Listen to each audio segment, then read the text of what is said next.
Hi everyone.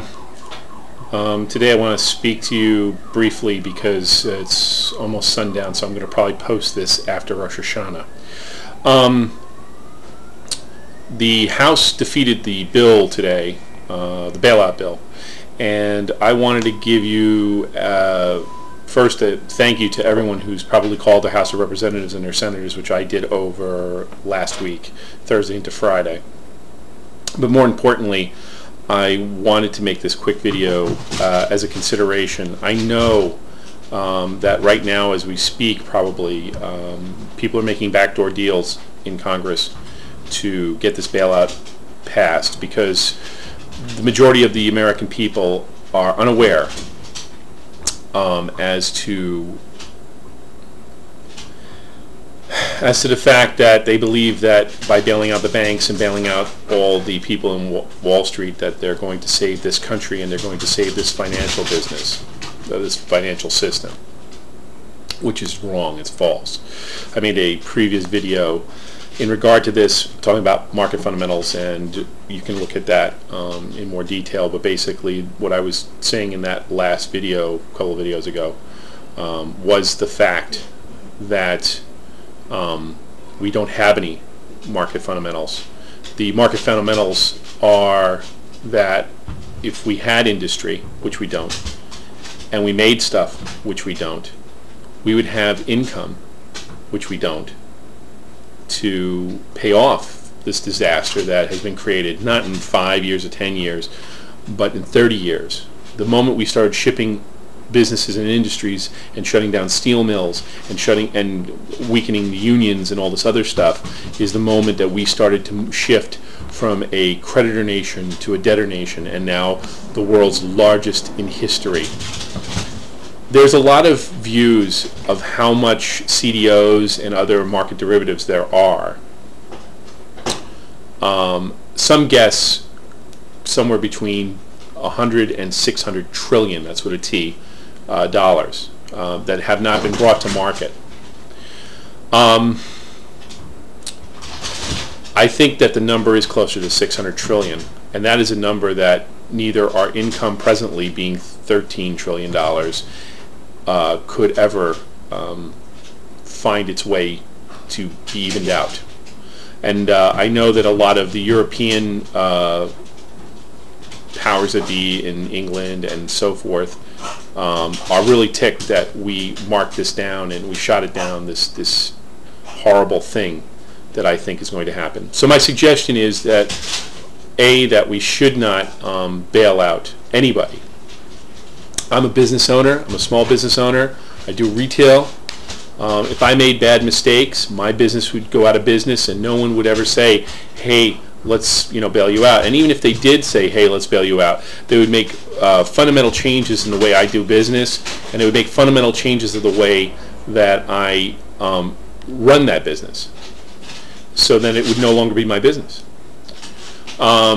So if there is going to be a bailout, I would like to make two humble suggestions. The first is to take that $700 billion and apply it and lower all the mortgages on all the people that are underwater. No, scratch that. I think that we should lower all the mortgages, period, to a reasonable amount.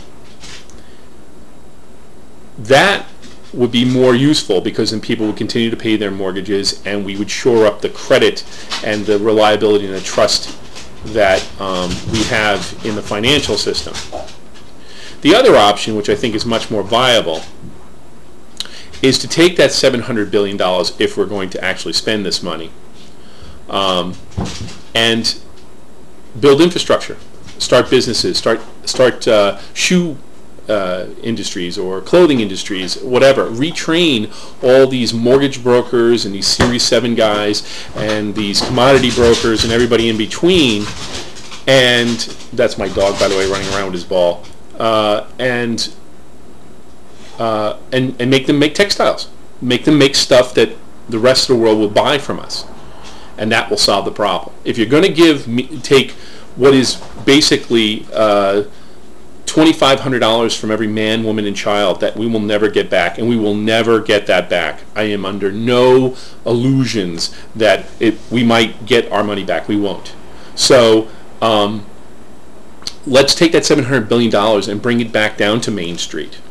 You know, my humble opinion. Let's bring it down to Main Street, and let's bring it down to either pay off the mortgages and have people still live in their homes, or create industry and let, you know, the markets do what they normally do, which is collapse. When they collapse and everything else shakes out, and it may take 6 months, it may take 6 minutes, who knows, but eventually it will even out and we will start anew.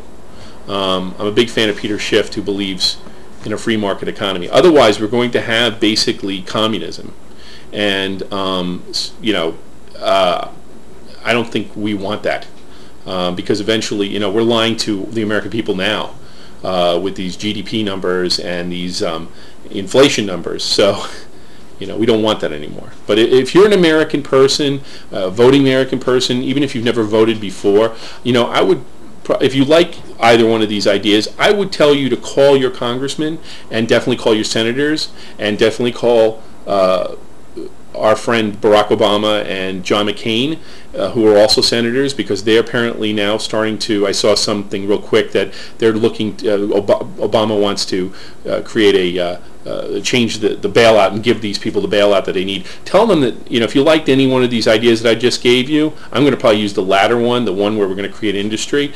But if you like any one of those, call up your congressman and tell them to do that. Tell them that this is the only bailout you're going to accept, and you keep calling them. Every time this thing comes up for a vote, you keep calling them and saying, look, you vote for this, is the last thing you're going to vote for, because we're going to vote you out of office. You know, this is our last chance. This is our 1776. This is our revolution. Okay? So these are the two options I think are valid, because it's going to be brought back to people who really need it, people who are hungry, people who are living in trailers and are paying exorbitant amounts of mortgages. Yes, maybe they deserve, you know, maybe they did do ninja loans or whatever, but you know what? These are the people that if you gave them real jobs and you gave them real skills, that they would be active members of this community and of this country. And the only way we're going to save this country is not bailing out banks and not bailing out Wall Street. How we're going to save this country is by recreating the Industrial Revolution that everyone else, we've outsourced to everyone else. And those people have now become superpowers. We've given away our superpower status by giving away the very thing that makes us a superpower, by making the very thing that made us a mercantilist society. We could make anything because we had all the resources. We still have most of those resources. We're now shipping them off to be made somewhere else. Let's make them again. Let's save this country by literally rolling up our sleeves and getting our hands dirty for the first time in about 30, 40 years.